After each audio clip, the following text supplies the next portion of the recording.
मेरे फादर को बोला जाता था, ताने दिए जाते थे कि आपने लड़की को इतना पढ़ा दिया, बिगड़ जाएगी, भाग जाएगी किसी के साथ। आप नायता पटेल समाज से आती हैं। जी बिल्कुल। तो औरतों का पहनावा लुगड़ा सूट होता है, आपका पहनावा उनसे थोड़ा अलग है। हम दुपट्टे में ही रहते हैं क्योंकि हम लोग बाजार में रहे। ऐसा बोला जाता था चाचा चाची हैं हम, लेकिन आज वही समाज दुपट्टे में भी घूम रहे हैं और स्टेज पर भी बिठा रहे हैं, शादियों में सब कुछ हो रहा है। क्या आपकी शादी हो चुकी है या नहीं? नहीं, ये बड़ा विचित्र क्वेश्चन है, लेकिन मेरी शादी नहीं हुई है। सिर्फ पढ़ाई में ही रह गई और आज शादी नहीं हो पाई है। बस एक ये सबसे बड़ी गलती है, बाकी कुछ नहीं है। हॉस्पिटल पैसा कमाने के लिए नॉर्मल डिलीवरी को भी सी सेक्शन डिलीवरी नहीं कर देते हैं। अगर लड़की घर आ गई है ससुराल से लड़ झगड़ के, तो उसको और बोलेंगे हाँ बेड केस लगा देंगे।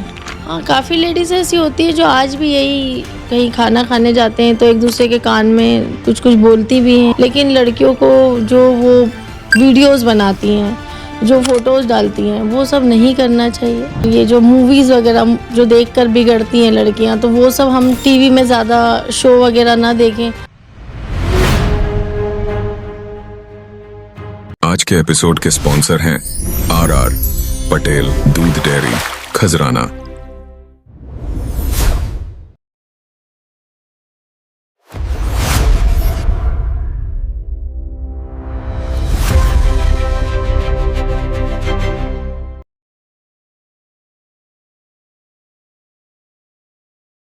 आज का एपिसोड शुरू होने से पहले हम धन्यवाद करेंगे हमारे आज के स्पॉन्सर, पूरे इंदौर में अपनी शुद्धता के लिए पहचान रखने वाली आर पटेल दूध डेयरी और इसके पीछे के भरोसे का नाम हाजी रईस पटेल।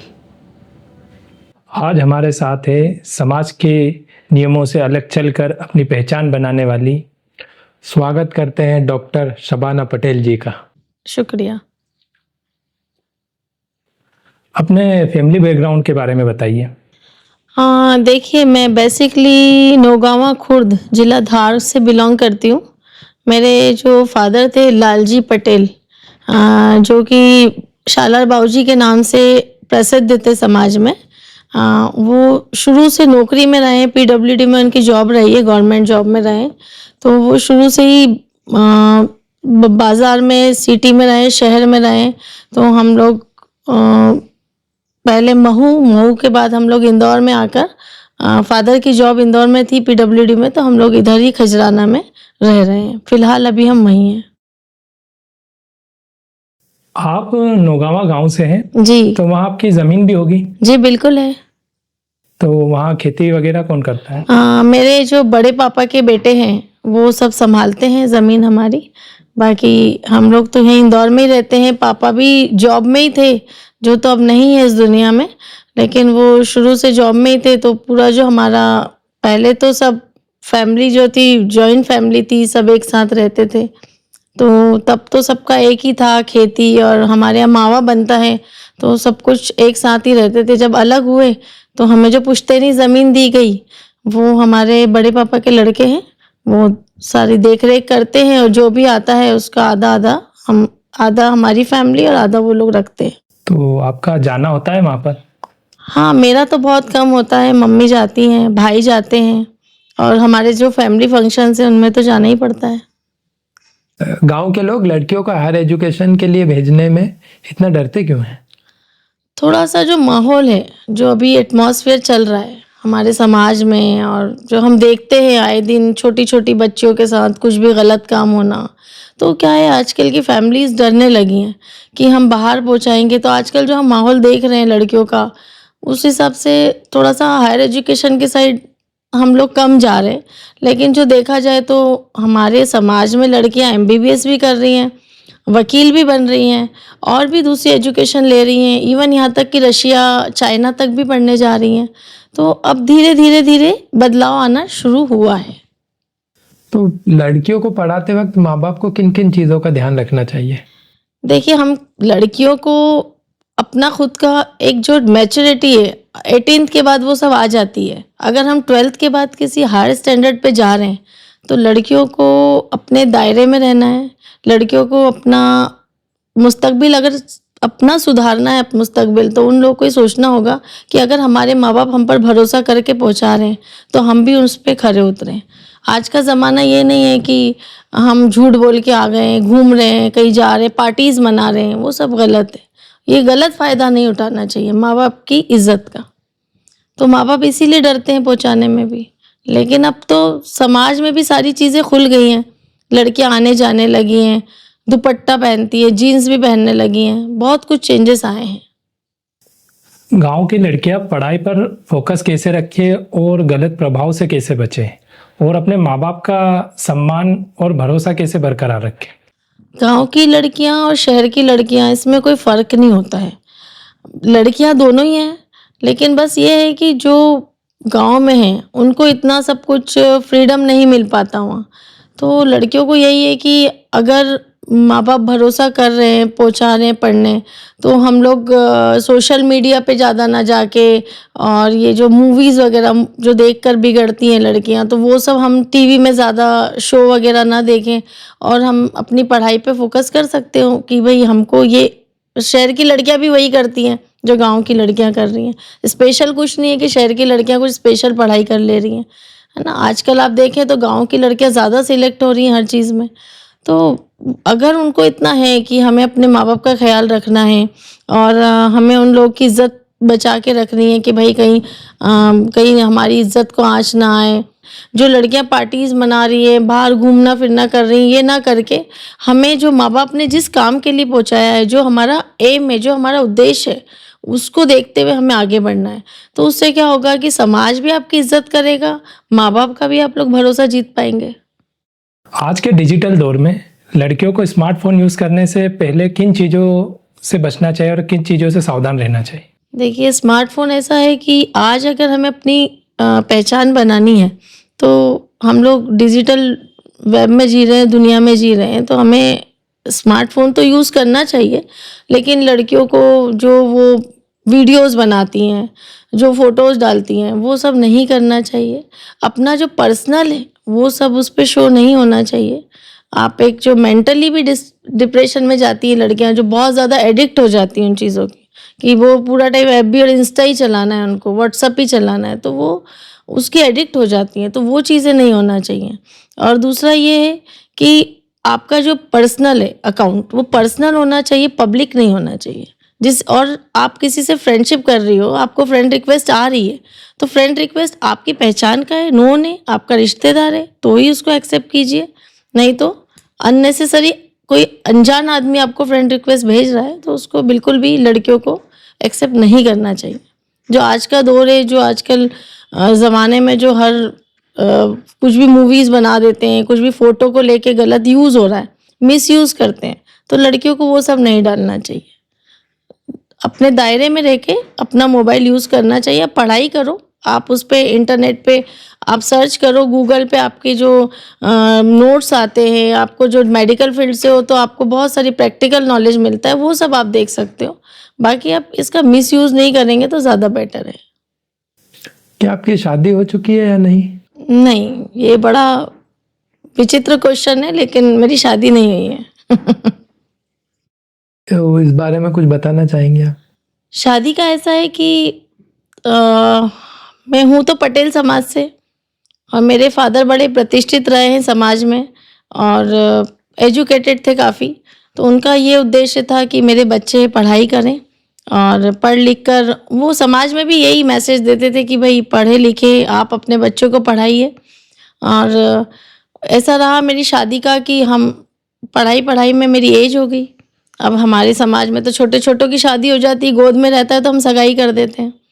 अब उसके बाद फिर हम निकले तो खान पठानों में सगाई की बात भी चली, रिश्ते भी बहुत आए, लेकिन फिर वही हमारा ये रहता है ना कि अरे ये तो नायता पटेल है। खान पठानों में ये रहता है ये तो नायता पटेल है, गांव के लोग हैं, कम्युनिकेशन में ही नहीं जमेगा हमको। तो ये करते करते मेरी एक एज हो गई। अब एक इस एज पे आके ऐसा नहीं रिश्ते नहीं आते, रिश्ते बहुत आ रहे, लेकिन एक एज पे आके फिर घर की कुछ मेरी मजबूरियाँ, कुछ हमारी रिस्पॉन्सिबिलिटी इतनी ज़्यादा बढ़ गई कि मुझे मेरी बूढ़ी माँ को देखना है। मेरी 4 भतीजियाँ हैं जिनका मुस्तकबिल मेरे ही हाथों में है। मैं उनकी पढ़ाई से लेके हर चीज़ में उनका ध्यान रखती हूँ। तो मैं बाहर नहीं जाना है, मुझे इंदौर के बाहर नहीं जाना है, उसमें मैं शादी नहीं कर पाई। और आज मैं शादी नहीं कर पाई हूँ, लेकिन हाँ, मेरी जिम्मेदारियां मैं बखूबी निभा रही हूँ। जैसे आपने बोला कि बहुत सारे रिश्ते आ रहे हैं, ऐसे ही आपको भारत देश से बाहर भी रिश्ते आते हैं शादी के? हाँ, मैंने शादी.com, हमारा जो स्वालेहा मुस्लिम रिश्तों का एक ग्रुप है, मैंने सब पर अपना बायोडाटा दिया हुआ है और मुझे आते हैं अच्छे रिश्ते, अब्रॉड से भी आते हैं, लेकिन मैं नहीं जाना चाहती। मैं इंडिया के बाहर तो नहीं जाना चाहती, मैं इंदौर के बाहर भी बहुत मुश्किल से जा पाऊँगी, क्योंकि अभी जो जिम्मेदारियाँ मुझ पर हैं, तो मेरी जो बूढ़ी माँ हैं, बच्चियाँ हैं, वो नहीं कर सकती हैं अभी।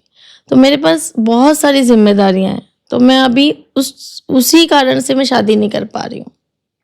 आपने जिक्र किया अपनी भतीजियों का, तो उनकी एजुकेशन आपने पूरी करा, इस बारे में हाँ, बताइए। बिल्कुल, मेरी भतीजियाँ बचपन से मेरे ही साथ रहती हैं और मैं उनका पूरा ध्यान, मतलब हर चीज़ का ध्यान रखती हूँ। मेरी जो बड़ी भतीजी है, अभी मैंने उसका नीट में 500 मार्क्स लाई, उसका मेधावी कोटे पे मैंने अरविंदो में MBBS में एडमिशन करवाया है। अभी माशाल्लाह वो जा रही है कॉलेज और उसका सेशन चालू हो चुका है। सेकंड नंबर वाली क्वींस कॉलेज से अभी 12th 97% मार्क्स से पास हुई है और अब उसका क्लेट में जो क्लेट एग्ज़ाम होती है हमारी इंटरनेशनल लॉ के लिए, उसमें उसका सिलेक्शन हो चुका है। अब वो भी कहीं बाहर चली जाएगी। और 2 छोटी भतीजियाँ हैं मेरी, जो एक 7th में है, जो क्वींस कॉलेज में पढ़ती है, और 6th स्टैंडर्ड में है, वो भी क्वींस कॉलेज में है। तो अभी मैं उनकी सिर्फ एजुकेशन और उनकी तरबियत पे मेरा पूरा फोकस रहता है कि कहीं भी वो गलत तरीके से, कहीं गलत उसमें ना पढ़ें और अपनी सिर्फ पढ़ाई और पढ़ाई पे फोकस करें। आपने कभी सोचा है कि अगर आप उनकी मार्गदर्शक में ना होती तो वो इस मुकाम पर पहुंच पाती? ये मैं नहीं कहती हूँ, ज़माना कहता है कि अगर मैं नहीं होती तो ये बच्चियाँ इस काबिल नहीं बन पाती। आज मेरे ही मार्गदर्शक पे चल के, मेरे ही पाथवे पे चल के वो लोग हायर एजुकेशन ले रही हैं। इसमें सभी का कहना है कि मेरा बहुत बड़ा योगदान है। आप नायता पटेल समाज से आती हैं, जी बिल्कुल। तो औरतों का पहनावा लुगड़ा सूट होता है, आपका पहनावा उनसे थोड़ा अलग है, तो इसके लिए आपको कभी आलोचना का सामना करना पड़ा? हाँ, जब पहले मेरी मदर भी दुपट्टा ओढ़ती हैं, तो हम दुपट्टे में ही रहते हैं क्योंकि हम लोग बाज़ार में रहे, शुरू से बाज़ार में रहे, तो हम लोग जब जाते थे तो हमें ऐसा आलोचना तो सहना पड़ती थी, ऐसा बोला जाता था चाचा चाची हैं हम, है ना, चाचा चाची आ गए। लेकिन आज वही समाज दुपट्टे में भी घूम रहे हैं और स्टेज पर भी बिठा रहे हैं, शादियों में सब कुछ हो रहा है, लेकिन हम लोगों को तब बहुत सहना पड़ा। जब शुरुआती दौर था कि भाई सब दुपट्टा ओढ़ते हैं, ये तो बाज़ार में रहते हैं, बाज़ार जैसे तेरी मेरी से बोलते हैं, ये तो चाचा चाची हैं, है ना, ये सब कुछ काफ़ी सहना पड़ा। लेकिन धीरे धीरे जब हमारे समाज ने प्रगति की, हमारे समाज में जब आगे बढ़ने लगे लोग, तो फिर ये सारी जो चीज़ें हैं कम होने लगी। आज बुर्का भी पहन रही हैं, कल तक बुर्खे को भी चाचा चाचियों का ही लिबास कहा जाता था, लेकिन आज हमारे समाज की लेडीज़ें भी बुर्का पहनती हैं। तो जिसको पहले ऐब की नज़र से देखते थे वो अब आम होता जा रहा है। आम होता जा रहा है। तो ये बदलाव जो हो रहा है समाज में, ये सही है या गलत? ये सही है, बहुत सही है कि हम लोग पर्दे में हैं। पहले भी हम लुगड़ा ओढ़ रहे हैं, पर्दा तो हम कर रहे हैं, लेकिन आज हम बुर्का पहनते हैं, दुपट्टा भी पहनते हैं, लेकिन हम 2 आंखों की शर्म के साथ पर्दे में तो हैं। हमारा पर्दा कहीं कम नहीं हुआ है नायता समाज में, वो हमारे लिए बहुत अच्छी बात है। आपकी ज़िंदगी का कोई ऐसा किस्सा जब समाज ने आपके बारे में कुछ कहा हो और आपको उससे बहुत गहरी चोट लगी हो? हाँ, ऐसा तो रहा है कि जब हमने पढ़ाई करी थी, तब तो कोई लड़की नायता समाज में नहीं पढ़ी होगी। तब डॉक्टर बनने का सपना, आगे पढ़ने का सपना, तो वो सब चीज़ों को लेके, अरे क्या करोगे आप, इतना पढ़ा रहे हो। मेरे फादर को बोला जाता था, ताने दिए जाते थे कि आपने लड़की को इतना पढ़ा दिया, शादी नहीं करी, शादी करना चाहिए थी। लड़की का मेन मकसद ही शादी होता है और ये पढ़ाई वढ़ाई कुछ नहीं है, बिगड़ जाएगी, भाग जाएगी किसी के साथ। ये सारी चीज़ें बहुत मेरे फादर को भी बोली गई, हमको भी बोली गई, और कोई गैर नहीं बोलता, ये अपने ही बोलते हैं, है ना, अपने ही बदनाम करते हैं, गैर कभी बदनाम नहीं करते हैं। तो ये सारी चीज़ें हमको काफ़ी सहना पड़ी और अरे ये तो ऐसे है, अच्छी नहीं है लड़की, ये तो पढ़ाई करती है, लड़कों से भी बात करती है, तो ये सारी चीज़ें हम लोग को उस वक्त काफ़ी सहना पड़ी थी। मतलब ये एक आलोचना ही है कि पढ़ाई कर रही हूँ तो मुझे बहुत घिन भावना से देखा जाता था कि भाई अरे सालार बाबूजी ने इतना पढ़ा दिया, लड़की भाग जाएगी किसी के साथ। ये बहुत सारी चीज़ें थी, लेकिन मेरे फादर को मुझ पे ट्रस्ट था, उनको भरोसा था कि मेरी बच्ची ऐसा कुछ करेगी नहीं। तो आज मैं इस मुकाम पे हूँ, उनकी दुआ मेरे साथ है कि मैं आज वही नायता समाज मुझे वही इज्जत से देखता है। आज वही नायता समाज कहीं मिलता है तो बोलता है अरे ये वो डॉक्टर शबाना है, ये अपने समाज की बेटी है। आज ये मुझे कहा जाता है तो मुझे बड़ा गर्व महसूस होता है, फ़ख्र महसूस होता है कि मेरे फादर की जो एजुकेशन और तरबियत है उसके ये मुकाम मैंने आज हासिल किया है। तो उस समय जब इतनी आलोचना होती थी तो उन चीज़ों से आपकी जो मदर है वो कैसे डील करती थी? मेरी मम्मी का ये सोचना था, वो बहुत सीधी सादी है, वो पढ़ी लिखी नहीं है, वो बिल्कुल पढ़ी लिखी नहीं है और बहुत सीधी मतलब बहुत सीधी सादी जो हमारे गांव की लेडीज़ होती हैं वैसी हैं। तो उनका ये कहना था, वो बोलती भी थी पापा को कि भाई तुम रिश्ता कर दो, कहीं देखो, मत पढ़ाओ, हो गया 12th हो गई है बस बहुत हो गया। पर मेरे पापा का बोलना था नहीं, मेरी जो बड़ी सिस्टर है वो आज भी लुगड़ा ओढ़ती है और वो शुरू से लुगड़ा ओढ़ती है और उसकी शादी 9th स्टैंडर्ड में ही हो गई थी, उसको पढ़ाया नहीं गया था। तो मेरे पापा का ये सोच थी कि नहीं मैं बच्चों को पढ़ाऊँगा। और मेरी मदर का ये कहना था कि जब सब बोल रहे हैं, मतलब मेरे खानदान से भी प्रेशर आता था तो वो बोलती थी कि शादी कर दो, रिश्ता अच्छा है। पर मेरे फादर का बोलना था कि नहीं, अभी मैं पढ़ाऊँगा और जब ये अपने बल पे अपने पैर पे खड़ी हो जाएगी तब हम शादी करेंगे। आप समाज की औरतों के साथ मिलती हैं, उनसे बात करती है, तो क्या उनकी सोच और आपकी सोच में कुछ फ़र्क महसूस करती हैं? हाँ, काफ़ी लेडीज़ ऐसी होती है जो आज भी यही, अरे इतनी बड़ी हो गई शादी नहीं हुई, है ना? कहीं खाना खाने जाते हैं तो एक दूसरे के कान में कुछ कुछ बोलती भी हैं हमारी पर्सनल लाइफ को लेकर, हमने जो परेशानियां उठाई हैं हमारे फादर के इंतकाल के बाद, उस दौर को लेके बहुत सारी चीज़ें होती है, बहुत कुछ बोलती भी हैं। और कुछ लेडीज़ रहती हैं जो बड़ी खुश होती हैं देखकर कि अरे डॉक्टर शबाना आई है, बहन आई है हमारी, जो मेरी जो कज़िन सिस्टर्स वगैरह हैं बड़ी खुश होती हैं, सबको बताती हैं कि ये मेरी बहन है, डॉक्टर है इंदौर में। तो कुछ कुछ चेंजेस तो आए उनकी सोच में और हमारी सोच में, किसी किसी में नहीं मिल पाता। बाकी तो बहुत सारी लेडीज़ें आज पॉजिटिव वे में ही देखती हैं हम लोग को कि नहीं ये डॉक्टर है, मतलब समझने लगी हैं। तो ऐसा कुछ मुझे, जब मैं अपने खानदान में जाती हूँ या नायता समाज में जाती हूँ तो मुझे ऐसा कुछ चेंज नहीं लगता कि लेडीज़ों में और मुझ में कोई फ़र्क है बात करने में, ऐसा कुछ नहीं है। और मैं उनमें घुल मिल जाती हूँ, जैसा मालवी लैंग्वेज भी बोल लेती हूँ तो मुझे कोई परेशानी नहीं आती उसमें। आपने अभी अपने पापा का जिक्र किया, तो जी। उनका निधन कब हुआ? मेरे फादर 2022 में कोरोना काल में उनकी डेथ हुई थी और वो जब उनकी डेथ हुई तब मेरे फादर का जनाजा रखा था और मैं कोरोना काल में अपनी ड्यूटियां दे रही थी। उस वक्त बड़ा मेरे लिए भयानक मंजर था, लेकिन मेरे फादर तो जा चुके थे लेकिन जो बचे थे मुझे उनकी भी जिंदगियां देखना थी। तो वो 2022 में उनका इंतकाल हुआ था 5 सितंबर को। कोरोना काल में भी आपने बहुत लोगों की मदद की और सेवा की, उस बारे में कुछ बताइए। देखिए कोरोना काल में तो ऐसा था कि मतलब मैं गोकुलदास हॉस्पिटल में मेन इंचार्ज थी और बेड की स्थिति इतनी भयानक थी उस वक्त कि पेशेंट ज़मीन पे लेटने के लिए भी तैयार थे। मतलब इतना भयानक मंजर मैंने तो कभी अपनी लाइफ में नहीं देखा था। लेकिन जहाँ तक मुझसे बना, नायता समाज के जो लोग थे, बाहर से भी आए और हमारे मुस्लिम समाज के जो लोग थे, मतलब मेरे नाम से आ रहे थे वहाँ पर कि भाई इस नाम से मैडम है इधर। तो मेरे से जितना घरों पे जाकर भी मैंने मेरे स्टाफ को पहुँचाकर जितना मैं मदद कर पाई, घरों पर भी मैंने ट्रीटमेंट करके ठीक करा है।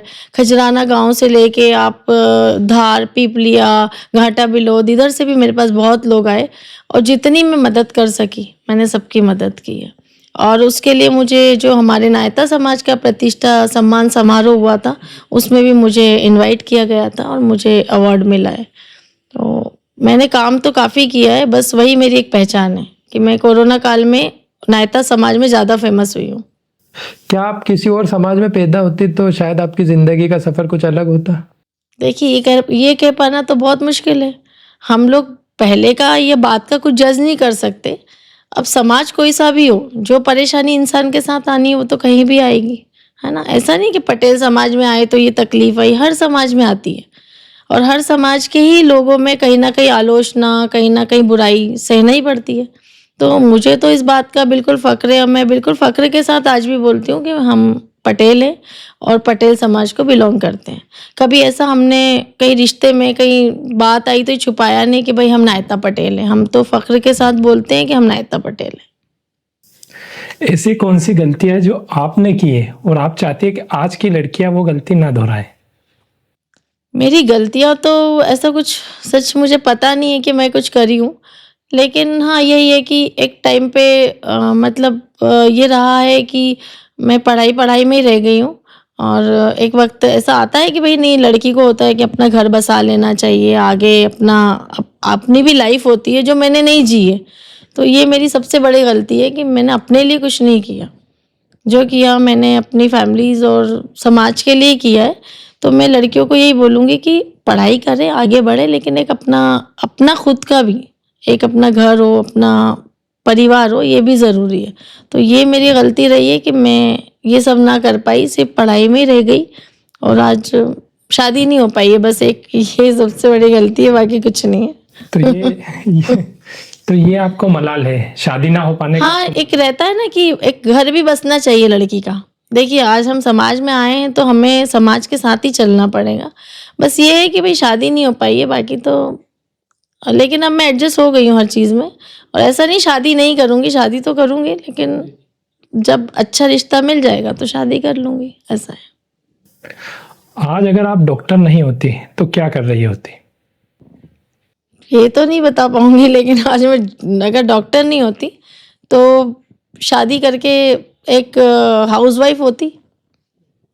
ज़ाहिर-सी बात है, जिस समाज को बिलॉन्ग करती हूँ तो फिर और कुछ तो कर नहीं सकती थी मैं। आपके अनुभव में पेशेंट की हॉस्पिटल से सबसे बड़ी शिकायत क्या रहती है? पेशेंट की हॉस्पिटल से शिकायत ये है कि उनको केयर अच्छी चाहिए। पेशेंट क्या चाहता है, पैसा दे रहा है, तकलीफ़ में आया है, तो पेशेंट को अच्छी केयर चाहिए, अच्छा इलाज चाहिए और जो हमारे बोल होते हैं ना, जो हम किसी से बात करते हैं, तो वो रूड नहीं होना चाहिए। हमारी जो अल्फ़ाज़ होते हैं, हमारा जो लहज़ा होता है, वो इतना पोलाइट होना चाहिए कि आधे से ज़्यादा मरीज़ तो उन्हीं चीज़ों से ठीक हो जाते हैं। कि बोलते हैं कि आपके यहाँ का स्टाफ़ बहुत अच्छा है, आपका बात करने का तरीका बहुत अच्छा है। तो पेशेंट को शिकायत क्या रहती है? बस यही कि अगर इलाज ठीक से नहीं मिलता है तो वो लोग, और पेशेंट क्या होता है ना, परेशान होता है। कोई भी तकलीफ़ में आएगा तो इरिटेशन आ जाती है। तो हमको इरिटेट नहीं होना है, वो पेशेंट इरिटेट हो सकता है। क्यों? क्योंकि वो परेशान है। तो बस यही रहता है, उनको यही शिकायत रहती है और बिल तो आजकल कॉमन हो गया है कि इलाज पूरा होने के बाद जब बिल बनता है, तो पेशेंट के अटेंडर को ही रहता है कि भई हमसे ज़्यादा पैसा ले लिया गया। वो ये नहीं देखते कि हम कितने दिन रहे, कितना इलाज कराए और हम आज उस इलाज के बाद आज हमें जीवन मिला है। तो बहुत से अटेंडर ऐसे रहते हैं जो लड़ाई करके जाते भी हैं, बोलते भी हैं। अस्पताल को भी गंदा बोलते हैं, स्टाफ को भी बोलते हैं, डॉक्टर्स के लिए भी कुछ-कुछ बोलते हैं। लेकिन सब तरह के लोग आते हैं, अच्छे भी आते हैं, बुरे भी आते हैं। तो पेशेंट को बस यही शिकायत रहती है और तो हमारे हॉस्पिटल में तो ज़्यादातर पेशेंट बस तारीफ़ करके जाते हैं। क्योंकि उनको केयर के साथ, इलाज के साथ वैसा उनको पूरा एटमॉस्फेयर भी मिलता है। ऐसा लगता नहीं कि वो लोग हॉस्पिटल में हैं। ये जो आपने बोला कि बिल ज़्यादा बन जाते हैं, तो उसमें जेन्युइन पेशेंट की कभी-कभी शिकायत जेन्युइन भी होती होगी हॉस्पिटलों अभी से? तक जो देखा जा रहा है तो ऐसा कुछ तो नहीं नज़र आया कि पेशेंट की शिकायत जेन्युइन रहती है, क्योंकि जो इलाज होता है, जो सर्विस होती है, उसी के आधार पे बिल बनता है ना? अब जो सर्जरी हुई है, जो आपको पैकेज दिया गया है, वही पैकेज लिया जाएगा। उसके आगे अगर आप आईसीयू में रुकते हो या आपका स्टे ज़्यादा दिन का हो जाता है, तो ही तो अमाउंट बढ़ता है, नहीं तो नहीं बढ़ता है। आपको नहीं लगता कि ट्रीटमेंट एक्सपेंसिव होता जा रहा है? हाँ, आजकल की जो लोगों की जो सुविधाएँ, लोगों को जो फैसिलिटीज़ चाहिए, वो भी तो एक्सपेंसिव हो गई हैं। तो फिर इलाज भी वैसे ही रहेगा। आयुष्मान आ गया है, बहुत सारे डॉक्टर्स आयुष्मान में भी इलाज करते हैं। सीएमआरएफ से पैसा पास होता है, उसमें भी इलाज किया जाता है। तो ऐसा नहीं है, अगर आप जैसा आप एमवाई में चले जाएंगे तो एक्सपेंसिव बिल्कुल नील है। आप जैसे जैसे बड़े हॉस्पिटल में जाएंगे, कॉरपोरेट में जाएंगे, वैसे वैसे एक्सपेंसेस बढ़ते जाएंगे। ऐसा भी कहा जाता है कि हॉस्पिटल्स पैसा कमाने के लिए नॉर्मल डिलीवरी को भी सी सेक्शन डिलीवरी नहीं नहीं कर नहीं, देते हैं। ये ना बहुत गलत है। ऐसा होता है कि पैसा तो नॉर्मल में ही मिलता है, और आपको पता है आजकल नॉर्मल के पैकेज भी 1 लाख के ऊपर होने लगे हैं। तो सीजर भी वही है, नॉर्मल भी वही है, तो मैडमों को तो कहीं भी तकलीफ नहीं आना है। होता क्या है, आजकल की जो जनरेशन है, आजकल की जो पीढ़ी है, लड़कियां दर्द नहीं सह पाती हैं। 2-3 घंटे होते हैं, वो कहती हैं आप तो मेरा ऑपरेशन कर दो, मैं तो नहीं कराऊंगी नॉर्मल डिलीवरी। मैडम बोलती है अरे वेट करेंगे, पर नहीं नहीं, आप तो वेट मत करो, आप तो मेरा ऑपरेशन कर दो। तो कहीं कहीं तो हम पेशेंट की बात सुनते हैं, और कहीं कहीं ऐसे कॉम्प्लिकेशन, आज का जो दौर है, ज़्यादा एज में शादी होना, या फिर बेड रेस्ट इतना हो गया है आजकल कि वे जो नसें हैं वो इस तरीके से काम नहीं करती, आर्टरीज ब्लॉक होने लगी हैं। तो उसके कारण हम लोग को क्या परेशानी आती है कि नॉर्मल लेबर बहुत कॉम्प्लिकेटेड हो जाता है। बेबी का आना, एफएचएस का मतलब धड़कन का गड़बड़ होना, ये सब कॉम्प्लिकेशन होने लगे हैं। आईवीएफ ज़्यादा बढ़ गया आजकल, इनफर्टिलिटी बहुत हो गई है, तो सीज़र को ही प्रीफर किया जाता है। आजकल जो हायर एजुकेटेड है वो तो मुहूर्त बनाते हैं, मुहूर्त निकालते हैं कि भाई हमें इस डेट को और इस टाइम पे सीज़र चाहिए। तो इसमें डॉक्टर्स की कोई गलती नहीं है। आजकल की जो जनता की डिमांड है, जो पब्लिक की डिमांड है, उस आधार पे हमको आगे बढ़ना पड़ता है, बस इतना ही है। तो इतनी मेजोरिटी में अगर कुछ बात हो रही है तो कुछ तो सच्चाई होगी उसमें। देखिए, जहाँ तक मेरा एक्सपीरियंस है 15 से 16 साल का, तो पहले नॉर्मल डिलीवरियाँ होती थी, बहुत ज़्यादा होती थी।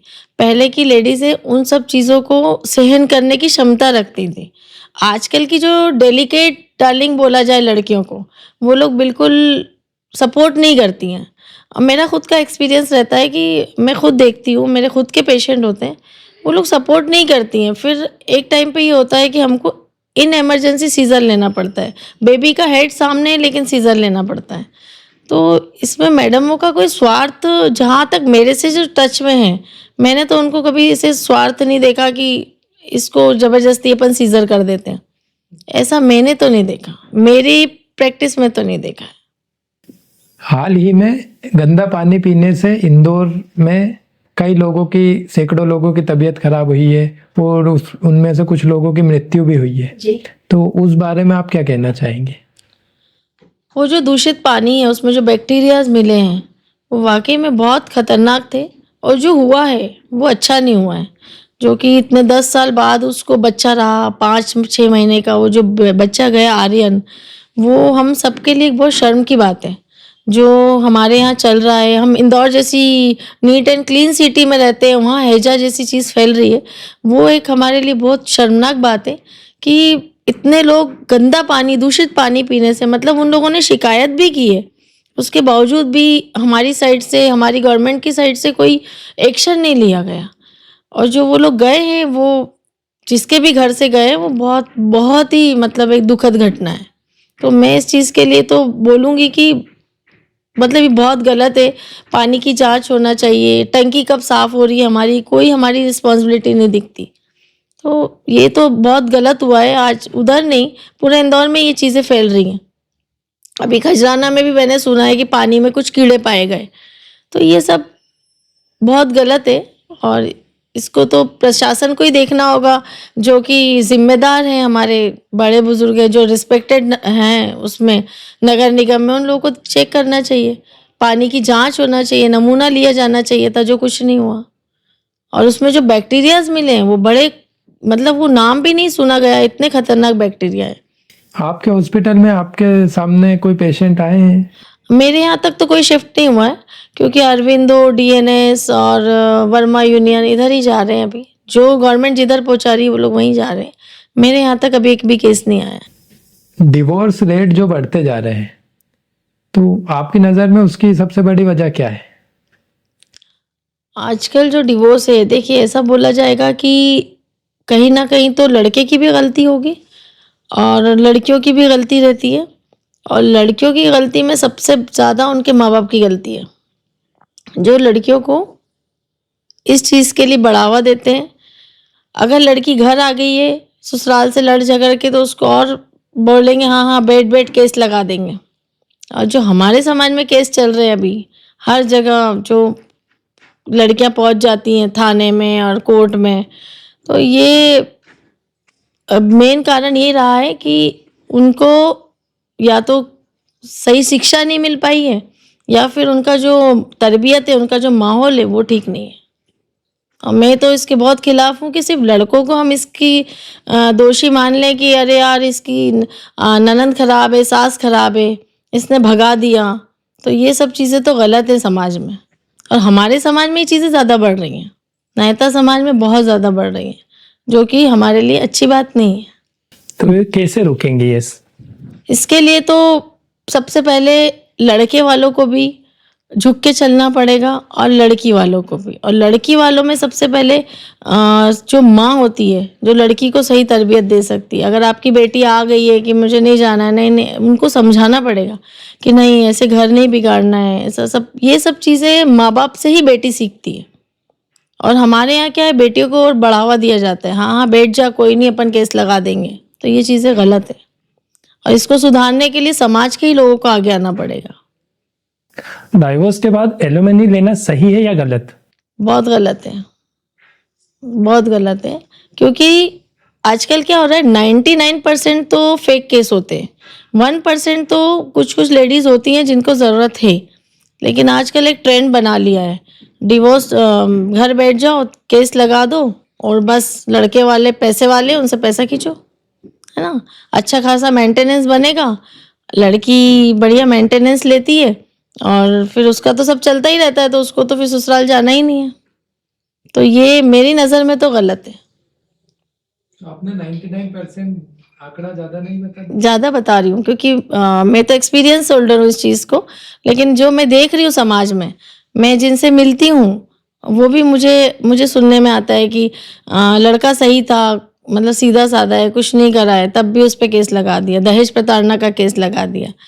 तो आजकल आप देखिए पेपर में, हाई कोर्ट में, इधर सब दूर यही आजकल जो महिला आयोग के साथ पुरुष आयोग भी बनाने की बातें चल रही हैं, वो इसीलिए चल रही हैं कि लड़के कहीं कहीं गलत है लेकिन सारे लड़के तो गलत नहीं होते। और जो ये एलिमनी की बात है, ये तो मेरी नज़र में तो सही नहीं है। हर लड़की कमाने निकली है आज, अगर वो एलिमनी ले रही है तो किस बात का ले रही है, मेरी नज़र में तो गलत है। जैसे आप तो बात कर रही हैं इंडिपेंडेंट औरतों की, पर बहुत सारी औरत अशिक्षित होती है और डिपेंडेंट रहती है किस पे, तो उनको नहीं एलिमनी की उनको जरूरत नहीं होती। अशिक्षित तो रहती हैं लेकिन वो कुछ भी अपना काम तो जारी रखती हैं, ऐसा नहीं है। अगर पढ़ी लिखी नहीं है तो वो, आप ये मत समझिए कि वो कोई रिसेप्शन की जॉब नहीं करेगी, आजकल आया बाई की जॉब नहीं करेगी। जो बाइयाँ हैं हॉस्पिटल में वो क्या करती हैं, वो लोग भी तो केयर टेकर है, झाड़ू पोछा करके अपना, अशिक्षित है लेकिन कमा रही हैं कहीं ना कहीं, लेकिन वो भी एलिमनी ले रही हैं। तो अशिक्षित होने से एलिमनी लेने का कोई संबंध ही नहीं बनता। जो मैं आपको बोल रही हूँ ना 1% होंगी जो बहुत नीडेड है, वाकई में उनको देना चाहिए, तो वो है, लेकिन 99% तो लेडीज गलत ही हैं मेरी नज़र में। आपकी क्वालिफिकेशन क्या है, आपकी एजुकेशन के बारे में? देखिए मैंने बीएससी किया है, बीएससी के बाद मैंने बीएचएमएस किया है, होम्योपैथी में डॉक्टरी की है मैंने, और मैं 15 साल से गोकुलदास हॉस्पिटल में अपनी सेवाएं दे रही थी। अभी मैंने हॉस्पिटल चेंज किया है और मैं V1 हॉस्पिटल जो गीता भवन स्क्वायर पे है वहाँ भी जॉब कर रही हूँ। बीएचएमएस आपने कहाँ से किया? मैंने गुजराती होम्योपैथिक मेडिकल कॉलेज से किया है। मेडिकल की पढ़ाई करने के बारे में ही क्यों सोचा? मेरा एक उद्देश्य था कि जब मैं 12th मैंने जब पास आउट किया तो मेरा 89% था, तो मुझे ऐसा था कि मुझे मेडिकल फील्ड में ही जाना है, मुझे एमबीबीएस ही करना है।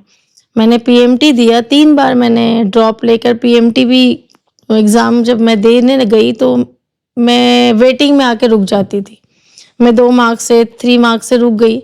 फिर भी हिम्मत नहीं आ रही, फिर मैंने पाउट की जो एग्ज़ाम आई वो मैंने दिया, तो मेरा फ्री सीट पे मुझे होम्योपैथिक कॉलेज इंदौर का जो गुजराती कॉलेज है वो मिला। फिर मैंने मेरा एम ही था कि मुझे डॉक्टर बनना है और कुछ समाज के लिए अपने घर वालों के लिए कुछ ऐसा करूं कि हमारा समाज में नाम हो, मेरे फादर का नाम हो, तो बस यही मेरा एम था। तो आपके दौर में और आजकल के मेडिकल एस्पिरेंट में आप क्या फ़र्क देखती हैं? पहले ज़्यादा मुश्किल था या अब ज़्यादा मुश्किल है? देखिए, मुश्किल तो उस वक्त भी था, लेकिन अभी की जो कंपटीशन है, अभी की जो पढ़ाई है, वो काफ़ी टफ है। अभी की जो हम नीट प्रिपरेशन बोलें तो काफ़ी कंपटीशन बढ़ गया है, और जो पेपर्स आने लगे हैं वो इतने लेंदी हैं कि बच्चे आजकल की पढ़ाई तो कर रहे हैं, लेकिन बहुत मुश्किल होता है। और जो कोटा हमारे यहाँ डिसाइड होता है, ST SC OBC और जनरल, तो OBC और जनरल तो एक ही कोटा है, लेकिन ST SC वालों को उसमें ज़्यादा फ़ायदा मिल जाता है। तो हमारे जो ब्रिलियंट स्टूडेंट्स हैं वो भी कहीं ना कहीं तो रह ही जाते हैं उसमें। कोई 2 मार्क्स से रह जाता है, कोई 5 मार्क्स से रह जाता है। तो पर कंपटीशन अब टफ है, पहले के मुकाबले अभी ज़्यादा परेशानियां आने लगी हैं। आप एक डॉक्टर हैं जी। तो आपका डेली रूटीन क्या रहता है? सर, मेरा डेली रूटीन ऐसा है कि मैं डबल शिफ्ट करती हूँ।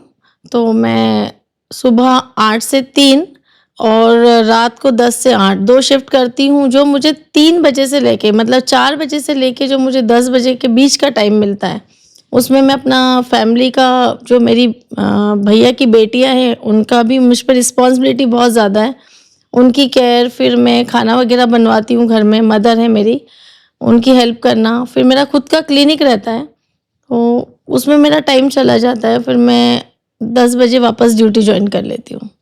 आपने जैसे कहा अभी कि ST SC वालों को ज़्यादा आसानी होती, तो आरक्षण से आपको क्या, आप इसके विरोध में हैं? हाँ, बिल्कुल है, क्योंकि जो ब्रिलियंट स्टूडेंट है, जो वाकई में पढ़ाई करते हैं, जो वाकई में इस काबिल हैं कि डॉक्टर बनना चाहिए, वो लोग रह जाते हैं।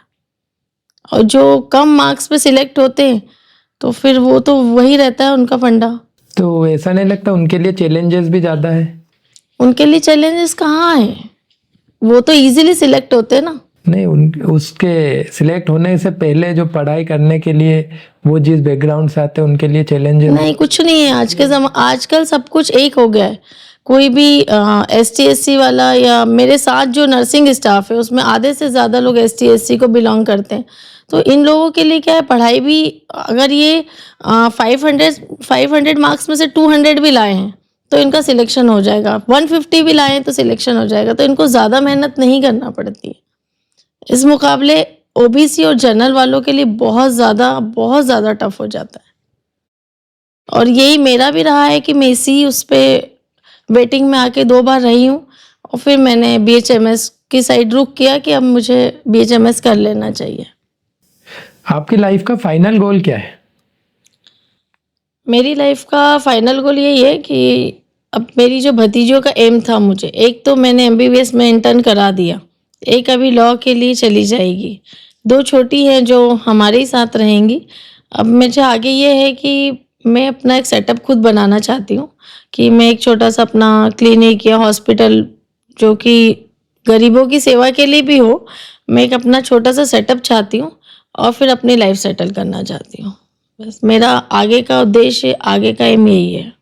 और समाज के लोगों को भी ये है कि अगर वो भी अपना एक हॉस्पिटल खोलें तो बहुत बेहतर है हम लोगों के लिए।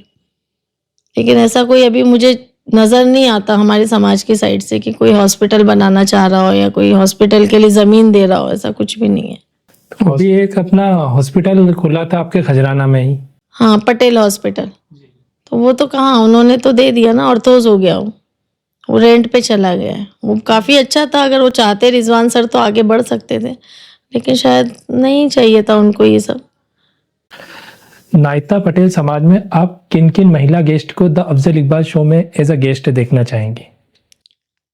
नायता पटेल समाज में जो उस्मान पटेल की जो वाइफ है, जो पार्षद रह चुकी हैं, उनको लाना चाहिए, जमीला उस्मान पटेल। लेकिन हमारे समाज में शायद अलाउ नहीं हो, पर वो आना चाहिए। वो एक हमारे लिए मिसाल है, वो भी पार्षद रह चुकी हैं। एक मम्मू पटेल की वाइफ है फातिमा, डॉक्टर फातिमा पटेल, वो हमारी कास्ट को बिलोंग नहीं करती हैं, लेकिन आज वो हमारी कास्ट में हमारे साथ आगे बढ़ी हैं, तो वो इनवाइट होना चाहिए। काफ़ी अच्छी लेडी है। और अगर आप चाहते हैं तो हैं, एक गांव में दौलत पटेल के घर से भी बच्ची अभी MBBS में एडमिशन ले चुकी है। एक मेरी खुद की भतीजी अलिशबा पटेल, वो भी MBBS में एडमिशन ले चुकी है।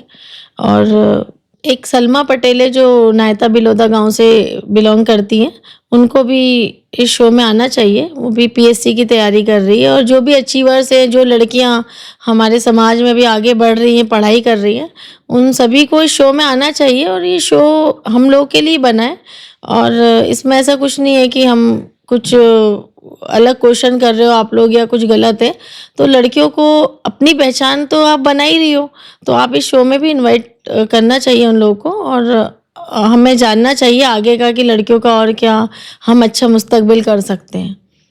आपको द अफजल इकबाल शो पर आकर कैसा लगा? मुझे काफ़ी अच्छा लगा, और जो मेरी जो पर्सनल थी या जो बातचीत थी मैंने आप लोगों के साथ शेयर की, और मुझे इस बात का बहुत फ़ख्र है कि आप लोगों ने, मतलब मेरे लिए बहुत बड़ी अपॉर्चुनिटी है कि आप लोगों ने मुझे इनवाइट किया।